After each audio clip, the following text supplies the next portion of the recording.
ही खराब हूँ। मैं तंबाकू हूँ, सारे घरों की डाकू हूँ। मेरे जिंदगी में जो फंस गया उसको निकलना मुमकिन नहीं, नामुमकिन है। मैं छोटा सा नन्हा सा गुटका हूँ, छोटे से लेके बड़ों के दिलों पर राज करती हूँ और इसकी पैकेट के भी धीरे धीरे चोरी करती। बोले तो जुआ केसरी, बोले जुआ केसरी।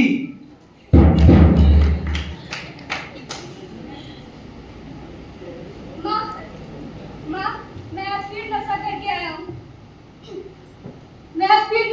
आया हूँ। तुम्हारे लाख मना करने के बावजूद भी मैंने फिर नशा किया है। मुझे बचा लो माँ। मिला और मिला, सुनती हो? अरे अरे, ये क्या हुआ? मेरे बेटे को क्या हो गया? अरे क्या बताऊं, बचपन से ही इसे मैंने नशा करने से मना किया था, फिर भी ये मेरी एक बात नहीं माने। अब डॉक्टर ने कहा है कि इसे कैंसर हो गया, अभी कुछ ही दिनों का मेहमान है। देख लिया मेरे नशे में आने का नतीजा, किस तरीके से मैंने हंसते खेलते परिवार को कबाड़ी के रास्ते पर ला दिया। अरे दैया, ये क्या देखना पड़ रहा है? इसमें तेरे बेटे की गलती नहीं, बल्कि हमारी, तुम्हारी और ये समाज और सरकार की गलती है। हाँ, इसमें सरकार की गलती है। अरे इसमें समाज और सरकार की क्या गलती है? इसमें सरकार और समाज की ही तो गलती है। अगर सरकार और समाज नशा मुक्ति अभियान चलाता, नशा को रोकता, तो आज मेरा बच्चा सही सलामत रहता। नहीं, हर बात में सरकार को दोष देना सही बात नहीं। सरकार ने तो नशा मुक्ति के कई सारे अभियान चला रखे हैं। अगर हम अपने बच्चों को उनके बारे में सही से नहीं बताए, नशा के प्रकोपों से दूर नहीं रख पाए, तो गलती सरकार की नहीं, गलती हमारी है, हमारी।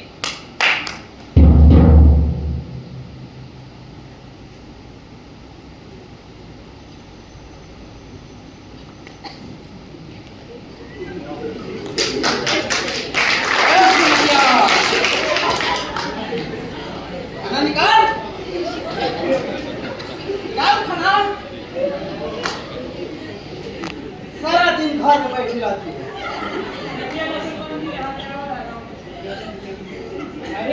अरे आज दूसरी शराब पीकर आ गया और अपने पति को प्रताड़ित कर रहा है। अरे मैं क्या बताऊं, ये रोज शराब पीकर आते हैं, मुझे मारते और झगड़ते हैं। मेरे तो ये समाज क्या कह रही है? बिहार में तो शराब बंद है ना?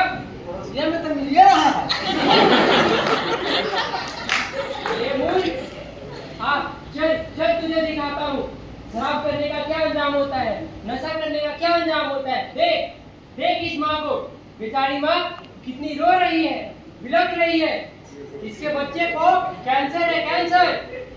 देख रहा है तू, इसके लाख मना करने के बावजूद भी यह बच्चा नहीं माना और नशे का आदत का शिकार हो गया। और आज डॉक्टर कह रहा है कि वह कैंसर से पीड़ित है, बस इसके पास कुछ दिन ही बाकी है।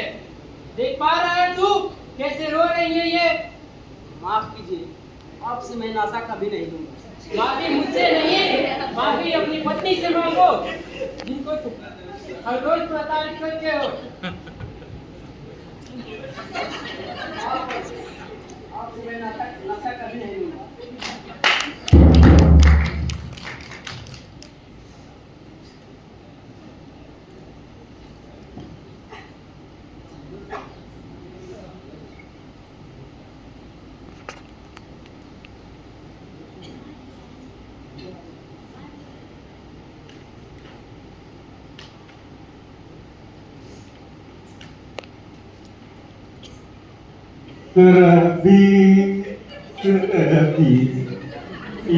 पीलो हमर अर्जन, पीलो हमर। अरे भाई बहुत पिए भाई। अरे घर चलो बहुत पिए। शराब के रास्ते में चाबी निकालना हम लोग भूल जाते। रुक भाई, चालू करते। यार नहीं लग रहा है।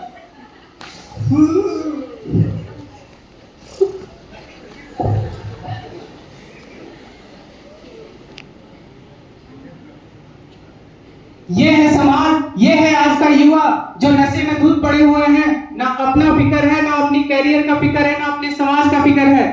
ये कैसे समाज का निर्माण कर पाएंगे? किसी के घर में माँ बीमार होगी, किसी के बच्चे भूखे होंगे, किसी के घर में अन्य प्रकार की समस्या होगी, ये उनसे कैसे नजरें मिलाएंगे? क्या कैसे ये मुंह लेकर जाएंगे जिनके आंखों में ये आशा होगी कि वो खाने के दाने देंगे? क्या ये उन्हें शराब पिलाएंगे? क्या यही समाज है?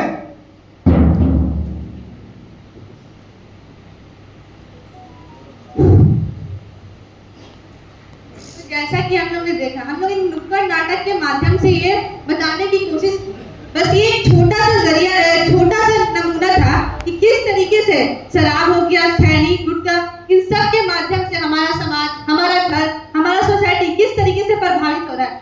ना जाने कितने घरों को शराब और तंबाकू जैसे अनेक खराब पदार्थों ने खराब कर दिया, उजाड़ दिया।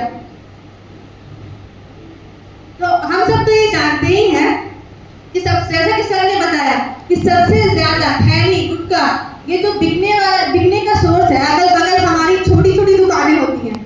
तो मैंने कुछ दिनों पहले एक वीडियो देखा था जिसके माध्यम से मैंने ये समझा कि ये जो अगल बगल की दुकानें हैं सबसे ज्यादा बिक्री का माध्यम है।